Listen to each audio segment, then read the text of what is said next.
Prologue. La ville d'Avignon. Nous ne savons si le prologue que nous allons mettre sous les yeux du lecteur est bien utile, et cependant nous ne pouvons résister au désir d'en faire, non pas le premier chapitre, mais la préface de ce livre. Plus nous avançons dans la vie, plus nous avançons dans l'art, plus nous demeurons convaincus que rien n'est abrupt et isolé, que la nature et la société marchent par déduction et non par accident, et que l'événement, fleur joyeuse ou triste, parfumée ou fétide, souriante ou fatale, qui s'ouvre aujourd'hui sous nos yeux, avait son bouton dans le passé et ses racines parfois dans les jours antérieurs à nos jours, comme elle aura son fruit dans l'avenir. Jeune, l'homme prend le temps comme il vient, amoureux de la vaille, insoucieux du jour, s'inquiétant peu du lendemain. La jeunesse, c'est le printemps, avec ses fraîches aurores et ses beaux soirs. Si parfois un orage passe au ciel, il éclate, gronde et s'évanouit, laissant le ciel plus azuré, l'atmosphère plus pure, la nature plus souriante qu'auparavant. À quoi bon réfléchir aux causes de cet orage qui passe, rapide comme un caprice, éphémère comme une fantaisie? Avant que nous ayons le mot de l'énigme météorologique, l'orage aura disparu. Mais il n'en est point ainsi de ces phénomènes terribles qui, vers la fin de l'été, menacent nos moissons, qui, au milieu de l'automne, assiègent nos vendanges. On se demande où ils vont, on s'inquiète d'où ils viennent, on cherche le moyen de les prévenir. Or, pour le penseur, pour l'historien, pour le poète, il y a un bien autre sujet de rêverie dans les révolutions, ces tempêtes de l'atmosphère sociale qui couvrent la terre de sang et brisent toute une génération d'hommes, que dans les orages du ciel qui noient une moisson ou grêlent une vendange, c'est-à-dire l'espoir d'une année seulement, et qui font un tort que peut, à tout prendre, largement réparer l'année suivante, à moins que le Seigneur ne soit dans ses jours de colère. Ainsi, autrefois, soit oubli, soit insouciance, ignorance peut-être, heureux qui ignore, malheureux qui sait. Autrefois, j'eusse eu à raconter l'histoire que je vais vous dire aujourd'hui, que, sans m'arrêter au lieu où se passe la première scène de mon livre, j'eusse insoucieusement écrit cette scène, j'eusse traversé le Midi comme une autre province, j'eusse nommé Avignon comme une autre ville. Mais aujourd'hui, il n'en est pas de même. J'en suis non plus aux bourrasques du printemps, mais aux orages de l'été, mais aux tempêtes de l'automne. Aujourd'hui, quand je nomme Avignon, j'évoque un spectre, et, de même qu'Antoine, déployant le linceul de César, disait « Voici le trou qu'a fait le poignard de Casca, voici celui qu'a fait le glaive de Cassius, voici celui qu'a fait l'épée de Brutus », je dis, moi, en voyant le suaire sanglant de la ville papale, « Voilà le sang des Albigeois, voilà le sang des Sévenois, voilà le sang des Républicains, voilà le sang des Royalistes, voilà le sang de l'Escuyer, voilà le sang du maréchal Brune. » Et je me sens alors pris d'une profonde tristesse, et je me mets à écrire. Mais, dès les premières lignes, je m'aperçois que, sans que je m'en doutasse, le bureau de l'historien a pris, entre mes doigts, la place de la plume du romancier. Eh bien, soyons l'un et l'autre. Lecteur, accordez les 10, les 15, les 20 premières pages à l'historien. Le romancier aura le reste. Disons donc quelques mots d'Avignon, lieu où va s'ouvrir la première scène du nouveau livre que nous offrons au public. Peut-être, avant de lire ce que nous en dirons, est-il bon de jeter les yeux sur ce qu'en dit son historien national, François Nouguier.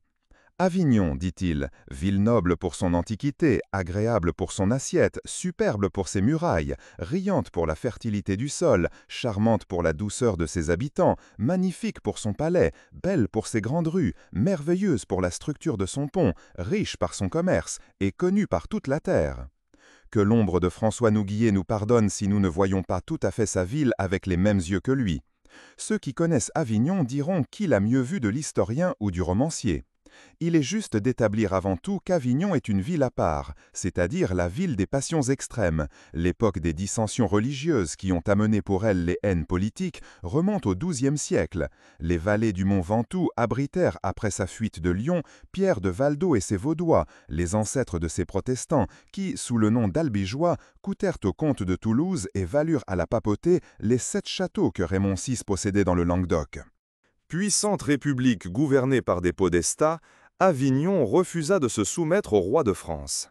Un matin, Louis VIII, qui trouvait plus simple de se croiser contre Avignon, comme avait fait Simon de Montfort, que pour Jérusalem, comme avait fait Philippe Auguste, un matin, disons-nous, Louis VIII se présenta aux portes d'Avignon, demandant à y entrer, la lance en arrêt, le casque en tête, les bannières déployées et les trompettes de guerre sonnant. Les bourgeois refusèrent. Ils offrirent au roi de France, comme dernière concession, l'entrée pacifique, tête nue, lance haute et bannière royale seule déployée. Le roi commença le blocus. Ce blocus dura 3 mois, pendant lesquels, dit le chroniqueur, les bourgeois d'Avignon rendirent aux soldats français flèche pour flèche, blessure pour blessure, mort pour mort. La ville capitula enfin. Louis VIII conduisait dans son armée le cardinal légat romain de Saint-Ange. Ce fut lui qui dicta les conditions, véritables conditions de prêtre dures et absolues. Les Avignonnais furent condamnés à démolir leurs remparts, à combler leurs fossés, à abattre 300 tours, à livrer leurs navires, à brûler leurs engins et leurs machines de guerre. Ils durent, en outre, payer une contribution énorme, abjurer l'hérésie vaudoise, entretenir en Palestine 30 hommes d'armes parfaitement armés et équipés pour y concourir à la délivrance du tombeau du Christ. Enfin, pour veiller à l'accomplissement de ces conditions, dont la bulle existe encore dans les archives de la ville, il fut fondé une confrérie de pénitents qui, traversant plus des 6 siècles, s'est perpétuée jusqu'à nos jours. En opposition avec ces pénitents, qu'on appelait les pénitents blancs, se fonda l'ordre des pénitents noirs, tout imprégné de l'esprit d'opposition de Raymond de Toulouse. À partir de ce jour, les haines religieuses devinrent des haines politiques. Ce n'était point assez pour Avignon d'être la terre de l'hérésie, il fallait qu'elle devienne le théâtre du schisme. Qu'on nous permette, à propos de la Rome française, une courte digression historique. À la rigueur, elle ne serait point nécessaire au sujet que nous traitons, et peut-être ferions-nous mieux d'entrer de plein bond dans le drame, mais nous espérons qu'on nous la pardonnera. Nous écrivons surtout pour ceux qui, dans un roman, aiment à rencontrer parfois autre chose que du roman. En 1285, Philippe le Bel monta sur le trône. C'est une grande date historique que cette date de 1285. La papauté qui, dans la personne de Grégoire VII, a tenu tête à l'empereur d'Allemagne, la papauté qui, vaincue matériellement par Henri IV, l'a vaincue moralement, la papauté est souffletée par un simple gentilhomme sabin et le gantelet de fer de Colonna rougit la face de Boniface VIII. Mais le roi de France, par la main duquel le soufflet avait été réellement donné, qu'allait-il advenir de lui sous le successeur de Boniface VIII ?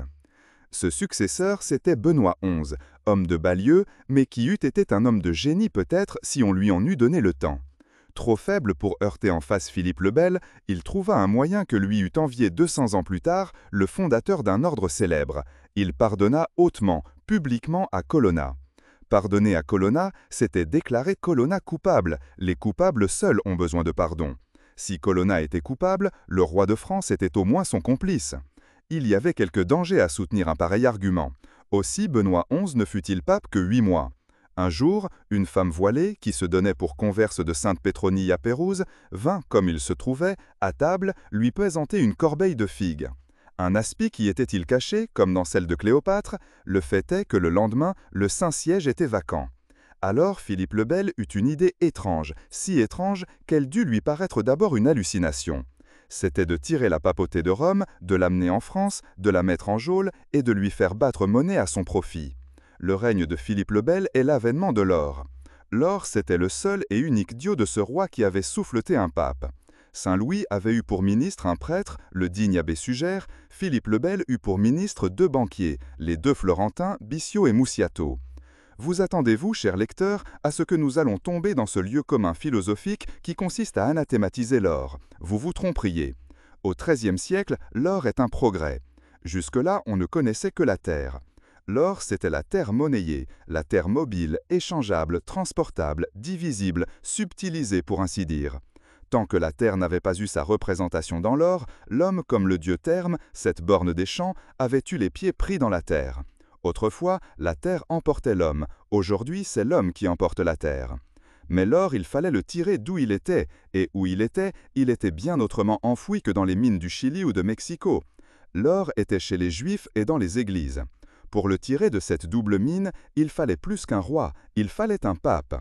C'est pourquoi Philippe le Bel, le grand tireur d'or, résolut d'avoir un pape à lui. Benoît XI mort, il y avait conclave à Pérouse. Les cardinaux français étaient en majorité au conclave. Philippe le Bel jeta les yeux sur l'archevêque de Bordeaux, Bertrand de Goth. Il lui donna rendez-vous dans une forêt près de Saint-Jean d'Angély. Bertrand de Goth n'avait garde manqué au rendez-vous. Le roi et l'archevêque y entendirent la messe et, au moment de l'élévation, sur ce Dieu que l'on glorifiait, ils se jurèrent un secret absolu. Bertrand de Goth ignorait encore ce dont il était question. La messe entendue, « Archevêque, lui dit Philippe le Bel, il est en mon pouvoir de te faire pape. » Bertrand de Goth n'en écouta pas davantage et se jeta aux pieds du roi. Que faut-il faire pour cela demanda-t-il. Me faire si grâce que je te demanderai, répondit Philippe le Bel. C'est à toi de commander et à moi d'obéir, dit le futur pape. Le serment de servage était fait. Le roi releva Bertrand de Goth, le baisa sur la bouche et lui dit « Les 6 grâces que je te demande sont les suivantes. La première, que tu me réconcilies parfaitement avec l'Église et que tu me fasses pardonner le méfait que j'ai commis à l'égard de Boniface VIII. La seconde, que tu me rendes à moi et aux miens la communion que la cour de Rome m'a enlevée. La troisième, que tu m'accordes les décimes du clergé dans mon royaume pour 5 ans, afin d'aider aux dépenses faites en la guerre de Flandre. La quatrième, que tu détruises et annules la mémoire du pape Boniface VIII.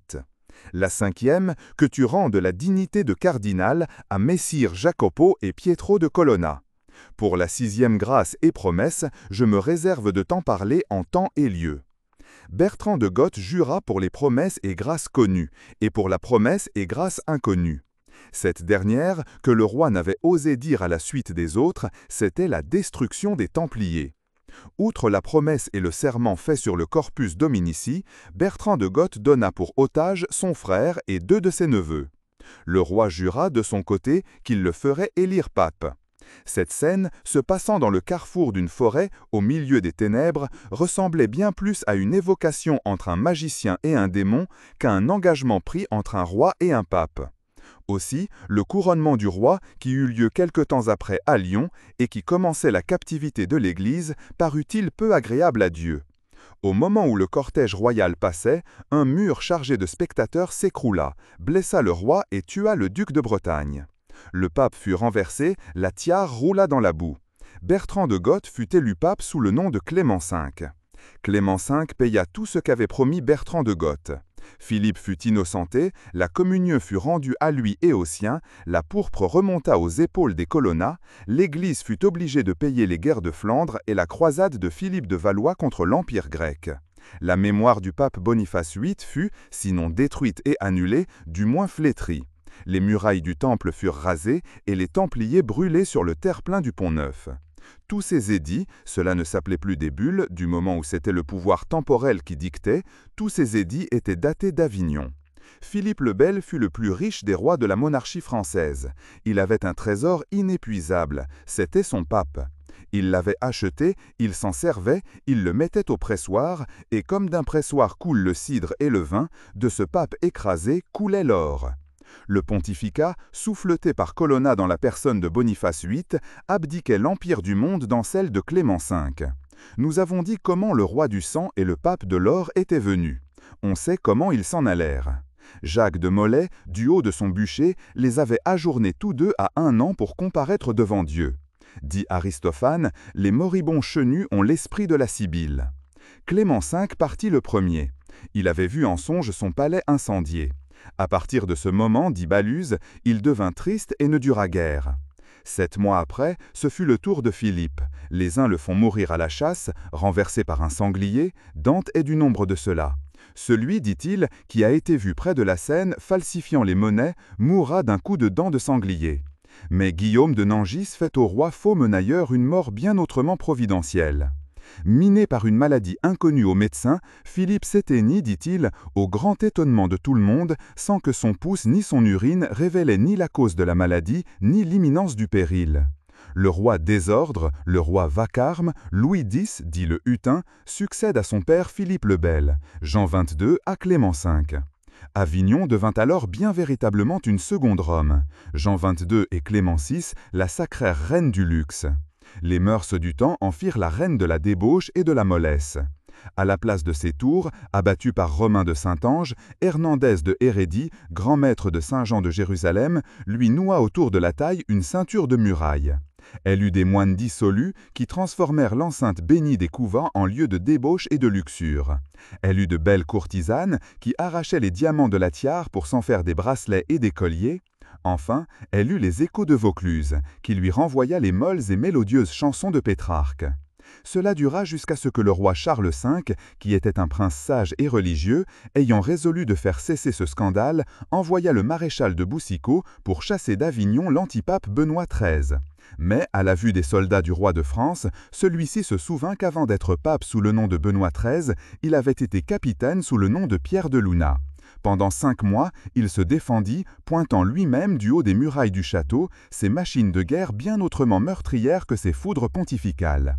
Enfin, forcé de fuir, il sortit de la ville par une poterne, après avoir ruiné 100 maisons et tué 4000 Avignonnais, et se réfugia en Espagne où le roi d'Aragon lui offrit un asile. Là, tous les matins, du haut d'une tour, assisté de 2 prêtres dont il avait fait son sacré collège, il bénissait le monde, qui n'en allait pas mieux, et excommuniait ses ennemis, qui ne s'en portaient pas plus mal. Enfin, se sentant près de mourir, et craignant que le schisme ne mourrait avec lui, il nomma ses 2 vicaires cardinaux, à la condition que, lui trépassé, l'un des 2 élirait l'autre pape. L'élection se fit, le nouveau pape poursuivit un instant le schisme, soutenu par le cardinal qui l'avait proclamé. Enfin, tous 2 entrèrent en négociation avec Rome, firent amende honorable et rentrèrent dans le giron de la Sainte Église, l'un avec le titre d'archevêque de Séville, l'autre avec celui d'archevêque de Tolède. À partir de ce moment jusqu'en 1790, Avignon, veuve de ses papes, avait été gouvernée par des légats et des vice-légats. Elle avait eu 7 souverains pontifes qui avaient résidé dans ses murs pendant 7 dizaines d'années. Elle avait 7 hôpitaux, 7 confréries de pénitents, 7 couvents d'hommes, 7 couvents de femmes, 7 paroisses et 7 cimetières. Pour ceux qui connaissent Avignon, il y avait à cette époque, il y a encore, 2 villes dans la ville. La ville des prêtres, c'est-à-dire la ville romaine, la ville des commerçants, c'est-à-dire la ville française. La ville des prêtres, avec son palais des papes, ses 100 églises, ses cloches innombrables, toujours prêtes à sonner le tocsin de l'incendie, le glas du meurtre. La ville des commerçants, avec son Rhône, ses ouvriers en soierie et son transit croisé qui va du nord au sud, de l'ouest à l'est, de Lyon à Marseille, de Nîmes à Turin. La ville française, la ville damnée, envieuse d'avoir un roi, jalouse d'obtenir des libertés et qui frémissait de se sentir terre esclave, terre des prêtres, ayant le clergé pour seigneur. Le clergé, non pas le clergé pieux, tolérant, austère au devoir et à la charité, vivant dans le monde pour le consoler et l'édifier, sans se mêler à ses joies ni à ses passions, mais le clergé tel que l'avaient fait l'intrigue, l'ambition et la cupidité, c'est-à-dire des abbés de cour, rivaux des abbés romains, oisifs, libertins, élégants, hardis, rois de la mode, autocrates des salons, baisant la main des dames dont ils s'honoraient d'être les Sigisbées, donnant leur main à baiser aux femmes du peuple, à qui ils faisaient l'honneur de les prendre pour maîtresses. Voulez-vous un type de ces abbés-là? Prenez l'abbé Maury. Orgueilleux comme un duc, insolent comme un laquais, fils de cordonnier, plus aristocrate qu'un fils de grand seigneur. On comprend que ces 2 catégories d'habitants, représentant l'une l'hérésie, l'autre l'orthodoxie, l'une le parti français, l'autre le parti romain, l'une le parti monarchiste absolu, l'autre le parti constitutionnel progressif, n'étaient pas des éléments de paix et de sécurité pour l'ancienne ville pontificale. On comprend, disons-nous, qu'au moment où éclata la Révolution à Paris et où cette révolution se manifesta par la prise de la Bastille, les 2 partis, encore tout chauds des guerres de religion de Louis XIV, ne restèrent pas inertes en face l'un de l'autre. Nous avons dit Avignon, ville de prêtres, ajoutons ville de haine. Nulle part mieux que dans les couvents on apprend à haïr. Le cœur de l'enfant, partout ailleurs pur de mauvaise passion, naissait là plein de haine paternelle, léguée de père en fils, depuis 800 ans. Et, après une vie haineuse, léguait à son tour l'héritage diabolique à ses enfants. Aussi, au premier cri de liberté que poussa la France, la ville française se leva-t-elle pleine de joie et d'espérance. Le moment était enfin venu pour elle de contester tout haut la concession faite par une jeune reine mineure pour racheter ses péchés d'une ville, d'une province et avec elle d'un demi-million d'âmes. De quel droit ces âmes avaient-elles été vendues in aeternam au plus dur et au plus exigeant de tous les maîtres, au pontife romain? La France allait se réunir au Champ de Mars dans l'embrassement fraternel de la Fédération. N'était-elle pas la France? On nomma des députés, ces députés se rendirent chez le légat et le prièrent respectueusement de partir. On lui donnait 24 heures pour quitter la ville. Pendant la nuit, les papistes s'amusèrent à pendre à une potence un mannequin portant la cocarde tricolore. On dirige le Rhône, on canalise la Durance, on met des digues aux âpres torrents qui, au moment de la fonte des neiges, se précipitent en avalanches liquides des sommets du mont Ventoux. Mais ce flot terrible, ce flot vivant, ce torrent humain qui bondit sur la pente rapide des rues d'Avignon, une fois lâché, une fois bondissant, Dieu lui-même n'a point encore essayé de l'arrêter. À la vue du mannequin aux couleurs nationales, se balançant au bout d'une corde, la ville française se souleva de ses fondements en poussant des cris de rage. 4 papistes soupçonnés de ce sacrilège, 2 marquis, un bourgeois, un ouvrier, furent arrachés de leur maison et pendus à la place du mannequin. C'était le 11 juin 1790. La ville française tout entière écrivit à l'Assemblée nationale qu'elle se donnait à la France, et avec elle son Rhône, son commerce, le Midi, la moitié de la province. L'Assemblée nationale était dans un de ses jours de réaction, elle ne voulait pas se brouiller avec le pape, elle ménageait le roi, elle ajourna l'affaire. Dès lors, le mouvement d'Avignon était une révolte, et le pape pouvait faire d'Avignon ce que la cour eût fait de Paris après la prise de la Bastille si l'Assemblée eût ajourné la proclamation des droits de l'homme. Le pape ordonna d'annuler tout ce qui s'était fait dans le comtat vénécin, de rétablir les privilèges des nobles et du clergé, et de relever l'Inquisition dans toute sa rigueur. Les décrets pontificaux furent affichés. Un homme, seul, en plein jour, à la face de tous, osa aller droit à la muraille où était affiché le décret et l'en arracher. Il se nommait Lescuyer. Ce n'était point un jeune homme, il n'était donc point emporté par la fougue de l'âge. Non, c'était presque un vieillard qui n'était même pas du pays. Il était français, picard, ardent et réfléchi à la fois, ancien notaire, établi depuis longtemps à Avignon. Ce fut un crime dont Avignon romaine se souvint, un crime si grand que la Vierge en pleura. Vous le voyez, Avignon, c'est déjà l'Italie.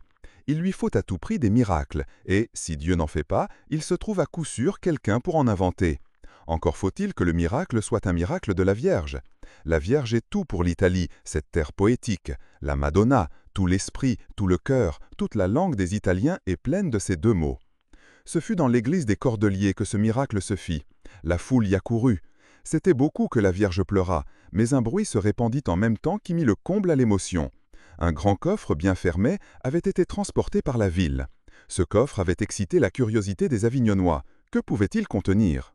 2 heures après, ce n'était plus un coffre dont il était question, c'était 18 malles que l'on avait vues se rendant au Rhône. Quant aux objets qu'elles contenaient, un portefaix avait révélé, c'étaient les effets du mont-de-piété que le parti français emportait avec lui en s'exilant d'Avignon. Les effets du mont-de-piété, c'est-à-dire la dépouille des pauvres. Plus une ville est misérable, plus le mont-de-piété est riche. Peu de mont-de-piété pouvaient se vanter d'être aussi riches que celui d'Avignon. Ce n'était plus une affaire d'opinion, c'était un vol, et un vol infâme. Blancs et rouges coururent à l'église des Cordeliers, criant qu'il fallait que la municipalité leur rende rencontre. Lescuyer était le secrétaire de la municipalité. Son nom fut jeté à la foule, non pas comme ayant arraché les 2 décrets pontificaux, dès lors il y eut des défenseurs, mais comme ayant signé l'ordre aux gardiens du mont-de-piété de laisser enlever les effets. On envoya 4 hommes pour prendre Lescuyer et l'amener à l'église. On le trouva dans la rue, se rendant à la municipalité. Les 4 hommes se ruèrent sur lui et le traînèrent dans l'église avec des cris féroces. Arrivé là, au lieu d'être dans la maison du Seigneur, Lescuyer comprit, aux yeux flamboyants qui se fixaient sur lui, aux poings étendus qui le menaçaient, aux cris qui demandaient sa mort, Lescuyer comprit qu'il était dans un de ces cercles de l'enfer oubliés par Dante. La seule idée qui lui vint fut que cette haine soulevée contre lui avait pour cause la mutilation des affiches pontificales. Il monta dans la chaire, comptant s'en faire une tribune, et de la voix d'un homme qui, non seulement ne se reproche rien, mais qui encore est prêt à recommencer, « Mes frères, dit-il, j'ai cru la révolution nécessaire, j'ai, en conséquence, agi de tout mon pouvoir. » Les fanatiques comprirent que si Lescuyer s'expliquait, Lescuyer était sauvé. Ce n'était point cela qu'il leur fallait. Ils se jetèrent sur lui, l'arrachèrent de la tribune, le poussèrent au milieu de la meute aboyante, qui l'entraîna vers l'autel en poussant cette espèce de cri terrible qui tient du sifflement du serpent et du rugissement du tigre, ce meurtrier zouzou particulier à la population avignonnaise. Lescuyer connaissait ce cri fatal. Il essaya de se réfugier au pied de l'autel. Il ne s'y réfugia pas, il y tomba. Un ouvrier matelassier, armé d'un bâton, venait de lui en asséner un si rude coup sur la tête que le bâton s'était brisé en 2 morceaux. Alors on se précipita sur ce pauvre corps et, avec ce mélange de férocité et de gaieté particulier au peuple du Midi, les hommes, en chantant, se mirent à lui danser sur le ventre, tandis que les femmes, afin qu'il expiât les blasphèmes qu'il avait prononcés contre le pape, lui découpaient, disons mieux, lui festonnaient les lèvres avec leurs ciseaux. Et de tout ce groupe effroyable sortait un cri ou plutôt un râle. Ce râle disait « Au nom du ciel, au nom de la Vierge, au nom de l'humanité, tuez-moi tout de suite !» Ce râle fut entendu. D'un commun accord, les assassins s'éloignèrent. On laissa le malheureux, sanglant, défiguré, broyé, savourer son agonie. Elle dura 5 heures, pendant lesquelles, au milieu des éclats de rire, des insultes et des railleries de la foule, ce pauvre corps palpita sur les marches de l'autel. Voilà comment on tue à Avignon. Attendez, il y a une autre façon encore. Un homme du parti français eut l'idée d'aller au mont-de-piété et de s'informer. Tout y était en bon état, il n'en était pas sorti un couvert d'argent. Ce n'était donc pas comme complice d'un vol que l'escuyer venait d'être si cruellement assassiné, c'était comme patriote. Il y avait en ce moment à Avignon un homme qui disposait de la populace. Tous ces terribles meneurs du Midi ont conquis une si fatale célébrité qu'il suffit de les nommer pour que chacun, même les moins lettrés, les connaisse. Cet homme, c'était Jourdan. Vantard et menteur, il avait fait croire aux gens du peuple que c'était lui qui avait coupé le cou au gouverneur de la Bastille. Aussi l'appelait-on Jourdan Coupe-Tête. Ce n'était pas son nom, il s'appelait Mathieu Jouve. Il n'était pas provençal, il était du Puy-en-Velay. Il avait d'abord été muletier sur ces âpres hauteurs qui entourent sa ville natale, puis soldat sans guerre. La guerre l'eût peut-être rendu plus humain. Puis cabaretier à Paris. À Avignon, il était marchand de garance. Il réunit 300 hommes, s'empara des portes de la ville, y laissa la moitié de sa troupe et, avec le reste, marcha sur l'église des Cordeliers précédée de 2 pièces de canon. Il les mit en batterie devant l'église et tira tout au hasard. Les assassins se dispersèrent comme une nuée d'oiseaux effarouchés, laissant quelques morts sur les degrés de l'église. Jourdan et ses hommes enjambèrent par-dessus les cadavres et entrèrent dans le Saint-Lieu. Il n'y restait plus que la Vierge et le malheureux lescuyer respirant encore. Jourdan et ses camarades se gardèrent bien d'achever l'escuyer. Son agonie était un suprême moyen d'excitation. Ils prirent ce reste de vivant, ces 3/4 de cadavre, et l'emportèrent saignant, pantelant, râlant. Chacun fuyait à cette vue, fermant portes et fenêtres. Au bout d'une heure, Jourdan et ses 300 hommes étaient maîtres de la ville. L'escuyer était mort, mais peu importait, on n'avait plus besoin de son agonie. Jourdan profita de la terreur qu'il inspirait et arrêta ou fit arrêter 80 personnes à peu près, assassins ou prétendus assassins de l'escuyer. 30 peut-être n'avaient pas même mis le pied dans l'église. Mais quand on trouve une bonne occasion de se défaire de ses ennemis, il faut en profiter, les bonnes occasions sont rares. Ces 80 personnes furent entassées dans la tour Trouillasse. On l'a appelée historiquement la tour de la Glacière. Pourquoi donc changer ce nom de la tour Trouillasse? Le nom est immonde et va bien à l'immonde action qui devait s'y passer. C'était le théâtre de la torture inquisitionnelle. Aujourd'hui encore, on y voit, le long des murailles, la grasse suie qui montait avec la fumée du bûcher où se consumaient les chairs humaines. Aujourd'hui encore, on vous montre le mobilier de la torture précieusement conservé, la chaudière, le four, les chevalets, les chaînes, les oubliettes et jusqu'à des vieux ossements, rien n'y manque. Ce fut dans cette tour, bâtie par Clément V, que l'on enferma les 80 prisonniers. Ces 80 prisonniers faits et enfermés dans la tour Trouillasse, on en fut bien embarrassé. Par qui les faire juger? Il n'y avait de tribunaux légalement constitués que les tribunaux du pape. Faire tuer ces malheureux comme ils avaient tué l'escuyer? Nous avons dit qu'il y en avait un tiers, une moitié peut-être, qui non seulement n'avaient point pris part à l'assassinat, mais qui même n'avaient pas mis le pied dans l'église. Les faire tuer? La tuerie passerait sur le compte des représailles. Mais pour tuer ces 80 personnes, il fallait un certain nombre de bourreaux. Une espèce de tribunal, improvisé par Jourdan, siégeait dans une des salles du palais. Il avait un greffier nommé Raphaël, un président moitié italien, moitié français, orateur en patois populaire, nommé Barbe-Savournin de la Roi, puis 3 ou 4 pauvres diables, un boulanger, un charcutier, les noms se perdent dans l'infimité des conditions. C'étaient ces gens-là qui criaient. Il faut les tuer tous, s'il s'en sauvait un seul, il servirait de témoin. Mais, nous l'avons dit, les tueurs manquaient. À peine avait-on sous la main une vingtaine d'hommes dans la cour, tous appartenant au petit peuple d'Avignon. Un perruquier, un cordonnier pour femme, un savetier, un maçon, un menuisier, tout cela armé à peine, au hasard, l'un d'un sabre, l'autre d'une baïonnette, celui-ci d'une barre de fer, celui-là d'un morceau de bois durci au feu. Tous ces gens-là refroidis par une fine pluie d'octobre. Il était difficile d'en faire des assassins. Bon, rien n'est-il difficile au diable? Il y a, dans ces sortes d'événements, une heure où il semble que Dieu abandonne la partie. Alors, c'est le tour du démon. Le démon entra en personne dans cette cour froide et boueuse. Il avait revêtu l'apparence, la forme, la figure d'un apothicaire du pays, nommé Mende. Il dressa une table, éclairée par 2 lanternes. Sur cette table, il déposa des verres, des brocs, des cruches, des bouteilles. Quel était l'infernal breuvage renfermé dans ces mystérieux récipients aux formes bizarres? On l'ignore, mais l'effet en est bien connu. Tous ceux qui burent de la liqueur diabolique se sentirent pris soudain d'une rage fiévreuse, d'un besoin de meurtre et de sang. Dès lors, on n'eut plus qu'à leur montrer la porte, ils se ruèrent dans le cachot. Le massacre dura toute la nuit. Toute la nuit, des cris, des plaintes, des râles de mort furent entendus dans les ténèbres. On tua tout, on égorgea tout, hommes et femmes. Ce fut long. Les tueurs, nous l'avons dit, étaient ivres et mal armés. Cependant, ils y arrivèrent. Au milieu des tueurs, un enfant se faisait remarquer par sa cruauté bestiale, par sa soif immodérée de sang. C'était le fils de l'escuyer. Il tuait et puis tuait encore. Il se vanta d'avoir à lui seul, de sa main enfantine, tué 10 hommes et 4 femmes. « Bon, je puis tuer à mon aise, disait-il. Je n'ai pas 15 ans, on ne me fera rien. » À mesure qu'on tuait, on joutait morts et blessés, cadavres et vivants, dans la tour Trouillasse. Ils tombaient de 60 pieds de haut. Les hommes y furent jetés d'abord, les femmes ensuite. Il avait fallu aux assassins le temps de violer les cadavres de celles qui étaient jeunes et jolies. À 9 heures du matin, après 12 heures de massacre, une voix criait encore du fond de ce sépulcre. « Par grâce, venez m'achever, je ne puis mourir !» Un homme, l'armurier Bouffier, se pencha dans le trou et regarda. Les autres n'osaient. « Qui crie donc » demandèrent-ils. « C'est l'ami » répondit Bouffier. Puis, quand il fut au milieu des autres, « Eh bien, firent-ils, qu'as-tu vu au fond ?»« Une drôle de marmelade, dit-il, tout pêle-mêle, des hommes et des femmes, des prêtres et des jolies filles, c'est à crever de rire. » « Décidément, c'est une vilaine chenille que l'homme, disait le comte de Monte Cristo à M. de Villefort.